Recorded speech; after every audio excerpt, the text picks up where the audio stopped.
Hey everyone! Today we're going to be looking at a series of insights from a book called The Celestine Prophecy by author James Redfield. I'm sure many of you have heard of it, if not read it, or perhaps you've seen the movie. The book itself chronicles a man who goes to Peru where he learns about an ancient manuscript that was recently discovered, which shares insights about the process of waking up to a higher consciousness and understanding yourself better. We thought that the book shared very valuable insights for people growing spiritually and consciously, and we'd like to share it with you today. We do recommend checking out this book if you have time, as well as James' other work. But for those of you who don't have the time, here's the abridged version.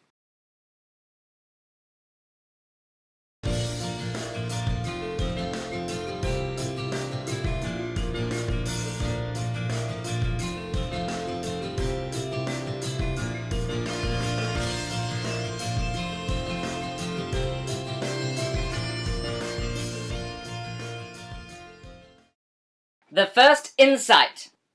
The first insight reveals that there is a mysterious way in which your life evolves. It talks about how there is something more, something spiritual, operating underneath everything we do. It encourages one to look at their life in a new way, taking the coincidences in their experiences seriously. People are realizing that these meaningful coincidences in their life are not coincidences at all, but synchronistic events, and following them will start you on your path to spiritual truth.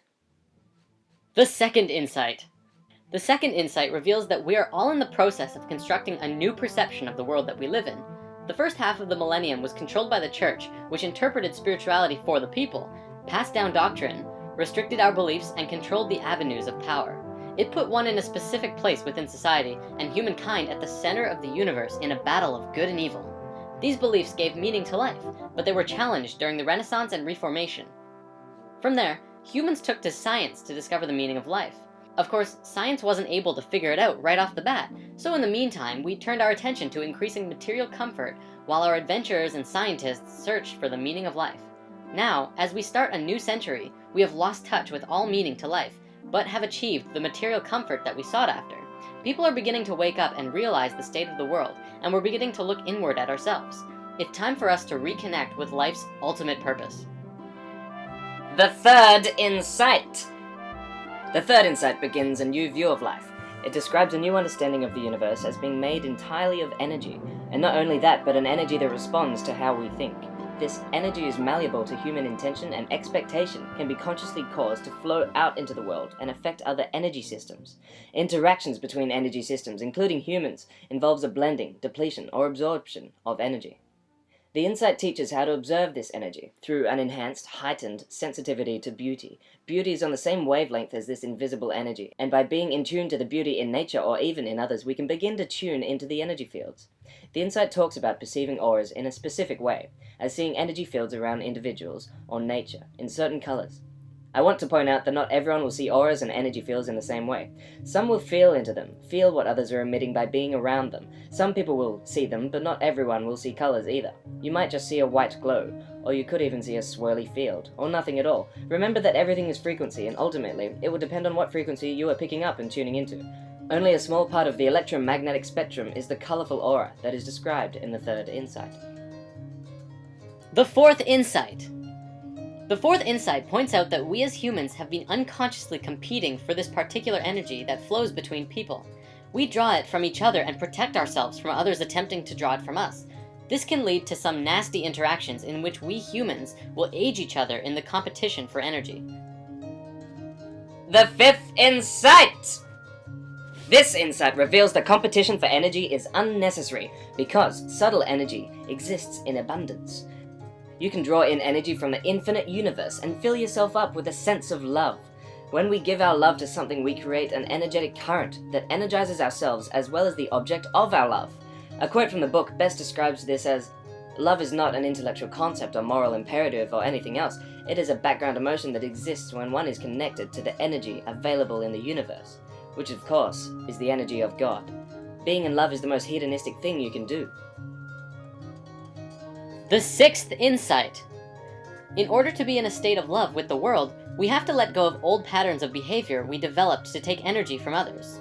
These are called control dramas, which we can clear by simply being conscious of them and realizing the higher truth behind our control drama fantasy.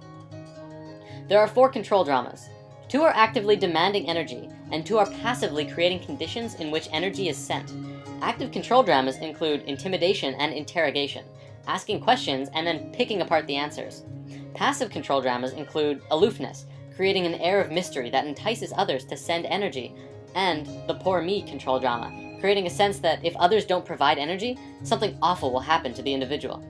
In realizing our control drama, it exposes the true self which energizes our lives by showing us who we are, the path we are on, and what we're doing here. Second, we have to clear out our control dramas. We must understand our parents' control dramas and how they shaped ours. Then, we must learn the meanings that our parents' lives had for us and how this determines our own developmental work. The energy conflict between our parents and us becomes a series of lessons to show us the silver lining that lies beyond the energy conflict. From here, you'll become a synthesis of your mother and father's unconscious teaching without any negative emotions in the way. The seventh insight! Once you are cleared of traumas, you can build energy through contemplation and meditation. Focus on the basic life question and start writing a steady stream of intuition, dreams, and synchronistic coincidences, all guiding you in the direction of your evolution and transformation. Center yourself on your life path by discovering the immediate, smaller questions that currently confront you in life. These questions always pertain to the larger question and define where you currently are on your lifelong quest. The eighth insight. This insight tells us that we can aid others as they bring us the answers we seek. It describes a whole new ethic on how people should treat each other in order to facilitate everyone's evolution. In relating to others, it points out that children can be raised without control dramas if they have a constant, undivided access to an adult who can give them the energy they need. Evolution can't be done alone, so begin to practice this new ethic by uplifting those who cross your path. Talk to people who you meet coincidentally or make spontaneous eye contact with. You and them each have a message or learning that helps bring you up to a higher awareness of your lives. Everyone who we meet has a message for us. The Celestine Prophecy also discusses relationships. Avoid codependent relationships, which involves an addiction to other people. This subtle energy has a male and female side. In many cases, a couple will lock into each other's energies and fall madly in love. But if their focus stays tethered to each other, they're not tuned to the infinite energy of the universe. They eventually begin to compete with each other for energy. This restarts the control dramas.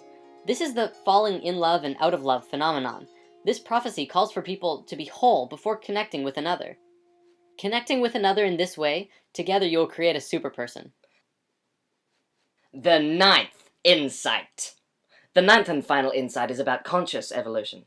Humans consciously participate in their evolution by living according to their intuition, which guides them in such a way as to increase their energy. Our technology will do more of our work for us and allow us to focus on our own spiritual growth. In doing so, we can increase our bodily vibration to a level much higher than the dimension of this current plane, and consciously move into a higher frequency or dimension of our universe. In doing so, we would literally disappear from the visible perception of many people in this lower frequency, just as Jesus and other high energy people have done throughout time. The more beauty we can see, the more we evolve. The more we evolve, the higher we vibrate. Ultimately, our increased perception and vibration will open us up to a heaven that is already before us. We just can't see it yet. At some point, everyone will vibrate highly enough so that we can walk into heaven in our same form. And that's badass.